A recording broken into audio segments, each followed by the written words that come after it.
What's cracking? It's your homie Ice Cube. Just wanted to address a few things. You know, everybody been checking out the internet. My man Katt Williams. You know, first of all, I just want to say, you know, we shot that movie over 20 years ago. So, you know, people have different perspectives, and it's been a long time. I also want to say, you know, every comedian that I've worked with, every comedian that I've put in a movie, I only put them in the movie because I thought they was funny. I thought they was perfect for the part. I tried to put them in a position to win. That's what it's all about, you know. I don't, you know, I look at from, you know, Chris Tucker and Bernie Mac and Mike Epps, Katt Williams, you know, Rickey Smiley, Michael Blackson, Cedric, Kevin Hart. You know, all these guys I know are funny as hell. You know, I didn't discover them. You know, they were doing their stand-up or doing their thing, and I knew that they were great and that they could act, and that you know, if I have an opportunity, I was gonna give them an opportunity. You know, to me, that's what it's all about. You know, as far as, you know, specific things, you know, Katt was 100 on a few things. Most of what he was saying, a couple things, you know, I just want to clarify. When we bring in a new, you know, comedian, we do have them try out for different roles. So Rickey did give Money Mike a shot.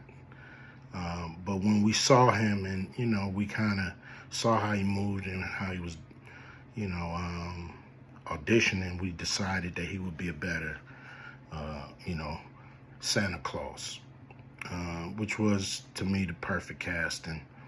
When we saw Mike, damn, I call him Money Mike. When we saw Katt, you know, when I saw him, I just knew that he was perfect for Money Mike. And, you know, Katt, you know, said he wrote his role, which, I mean, the role was written, but he enhanced it. This is why Katt was so dope in the movie. You know, Money Mike had a small role, you know, about as big as the Santa Claus role, but when we start filming, he was giving us such magic that we kept expanding his role and giving him more to do because he was on point. You know, when we shoot these movies, you know, for one, the scripts are fire, or they wouldn't even do it. The scripts are laugh out funny.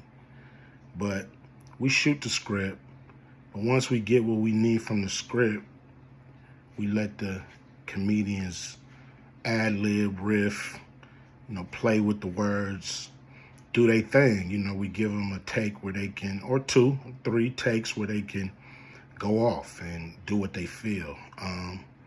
You know, sometimes it makes the movie, sometimes it don't. You know, when somebody gives you jewels, you want to try to make sure that makes the movie. So in the movie, there's second thing I want to clear up. It was never, I would never shoot a rape scene in a movie, especially like Friday, where you actually see this happening on camera. That ain't my style. If you check out any of my movies, they not raunchy. You know, we did a movie called Players Club where the subject matter was a little raunchy, but for the most part, even that, we left it to your imagination. So the only reason that kind of stuff is in the movie is because you have 3 villains in Friday After Next. You have Santa Claus stealing presents You have Damon, just got out of prison, sweating. Craig and Day Day for the rent money. And then you have Money Mike, you know, a pimp that treats his woman, you know, like a property. So Craig is always fighting the villains in the movie, you know, from the Joker brothers to Debo. And so we already had Craig fighting Santa Claus. And the only real way to get rid of the other two villains was to have them go against each other. And the plier joke was always in the script, you know, was never, we would never ever show that, you know, that's not my style if you look at any of my movies. So, you know, that was never a discussion, you know. We,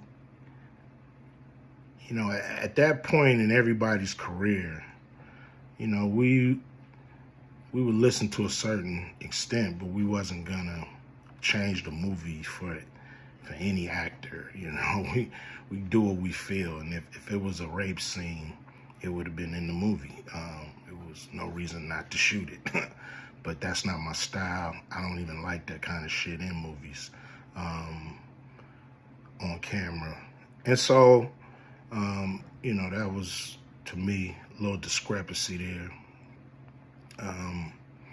You know, Katt, he wrote a lot of his part because, you know, like I said, he was giving us jewels, so we were keeping the camera rolling. He was coming off the dome. He was coming prepared every day to steal the show. You know, that was his mission.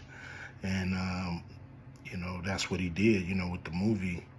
And it launched his career, you know. And I'm proud of the movie. I'm proud of all the guys who've, you know, come through, you know, a Q Vision production and went on to do bigger and better things.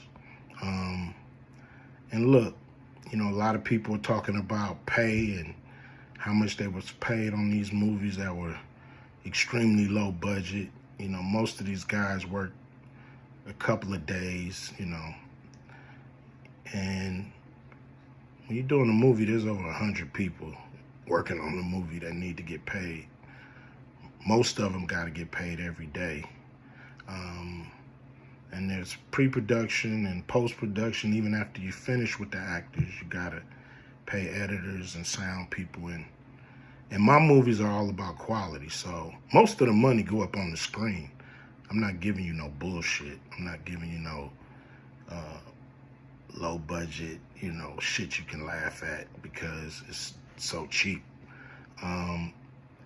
So, you know, we try to put all the money on the screen. And so any actor that's mad at what they got paid, you know, just look at what you was doing and look at where your career was at the time. You know, take a look at where it is now.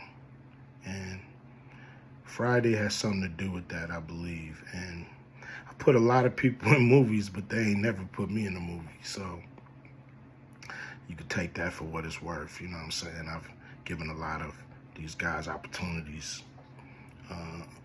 And I still act, so I'm waiting for a call. I ain't got to produce everything or write everything.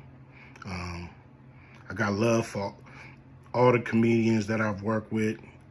Got, you know, much love for Katt. You know, he spoke up for me a lot. And I just wanted to be clear and clarify some things. And shit, man. I hope y'all have a good 2024. Yeah, yeah.